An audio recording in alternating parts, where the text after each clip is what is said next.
Um sermão pronunciado no domingo de manhã, 10 de março de 1872, por Charles Spurgeon, no Tabernáculo Metropolitano, Nevington.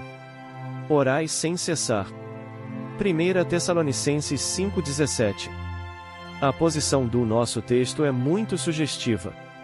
Observe o que o precede.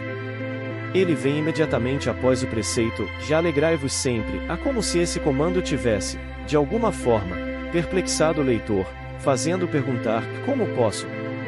Contudo, o que vem imediatamente depois do texto é, e em tudo dai graças. Quando a alegria e a oração estão casadas, seu primeiro filho é a gratidão. Quando nos alegramos em Deus pelo que temos e oramos crendo a Ele por mais, então nossas almas o agradecem tanto pela fruição do que temos quanto pela perspectiva do que ainda está por vir. Esses três textos são três quadros companheiros que representam a vida de um verdadeiro cristão. O esboço central é o elo de ligação entre aqueles que estão de cada lado. Primeiramente, o que essas palavras implicam? Orai sem cessar. Isso não implica que o uso da voz não é um elemento essencial na oração? Seria muito inadequado, mesmo que possível, continuar incessantemente a orar em voz alta. Não haveria, é claro, oportunidade para pregar e ouvir, para a troca de conversas amigáveis, para os negócios, ou para. Podemos clamar a Deus silenciosamente, e ainda assim, Ele nos ouvirá. No livro de Êxodo, Deus representa-se dizendo a Moisés, por que clamas a mim? E, no entanto, não está registrado que Moisés tenha pronunciado uma única sílaba naquele momento. É verdade que o uso da voz frequentemente ajuda na oração. Pessoalmente, encontro que posso orar melhor quando estou sozinho se posso ouvir minha própria voz. Ao mesmo tempo, isso não é essencial, não entra na aceitação, realidade ou prevalência da oração. O Senhor nos dotou de membros desnecessariamente longos. É bom orar de joelhos, é uma postura muito adequada, expressa humildade, e quando a humildade é verdadeiramente sentida, ajoelhar-se é um sinal natural e belo. Mas, ao mesmo tempo, homens bons oraram prostrados, sentados, em pé.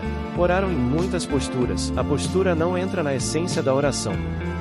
É verdade que há alguma santidade deste lado de uma parede de tijolos em comparação com o outro lado?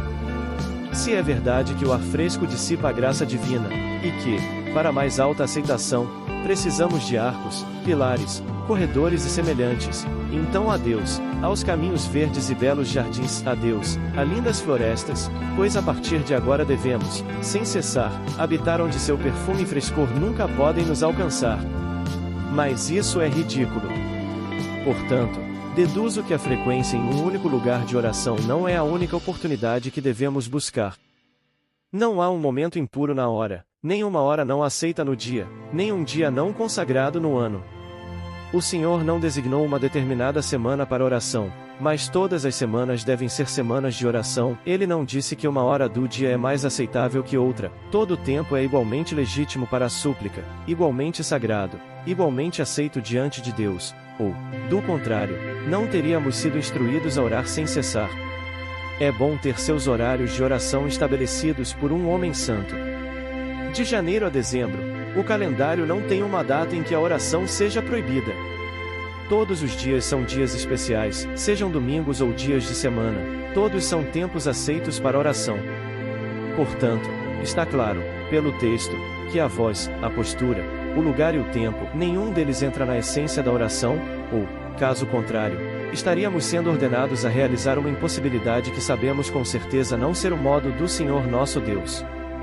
Há uma outra coisa. Cristãos.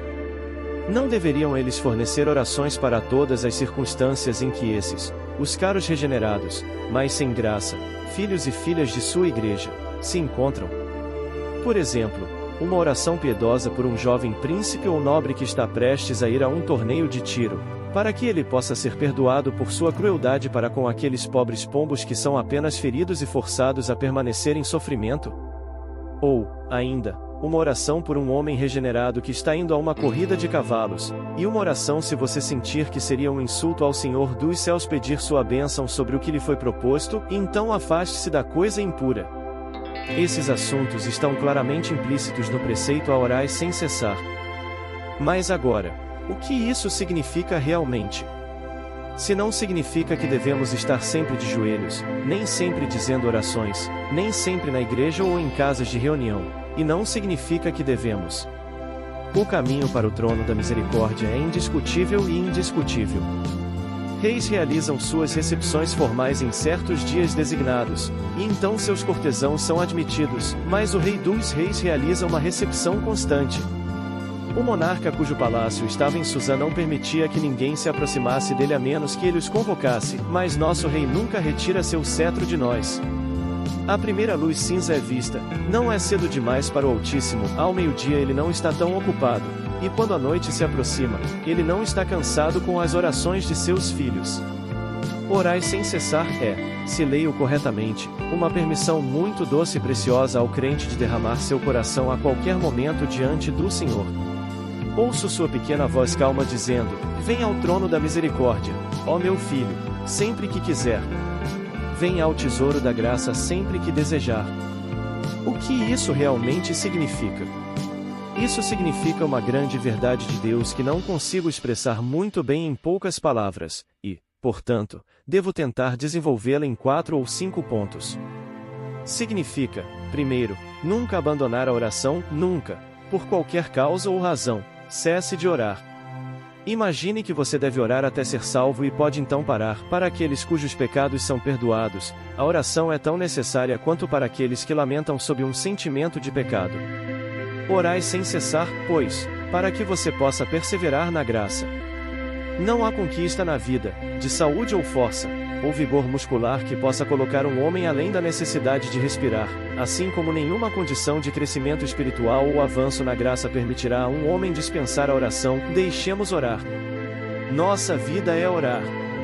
A oração com o tempo pode cessar, então, no céu, obedecendo à vontade de Deus, a vida é louvor e perfeita paz. Nunca desista de orar, nem mesmo que Satanás sugira que é em vão clamar a Deus. Ore em face dele, implore, lute, agonize até conseguir aquilo pelo que está orando. Se seu coração está frio na oração, não restrinja a oração até que seu coração aqueça, mas ore sua alma até que aqueça com a ajuda do Espírito sempre bendito que ajuda nossas enfermidades. Se o ferro está quente, então forje-o, e se estiver frio, forje-o até que a orais sem cessar. O que mais significa? A segunda coisa é, nunca suspenda a oferta regular de oração. Se você for um cristão vigilante, terá seus horários diários de devoção fixos, não por superstição, mas por conveniência e lembrança. Assim como Davi, 3 vezes ao dia, e como outro santo, 7 vezes ao dia e... Você pode ser dito como continuando em oração se suas devoções habituais forem mantidas. Seria completamente correto para mim dizer que conheço um homem que está sempre pedindo desde que estou em Londres, não acho que passei pelo local onde ele está sem vê-lo lá.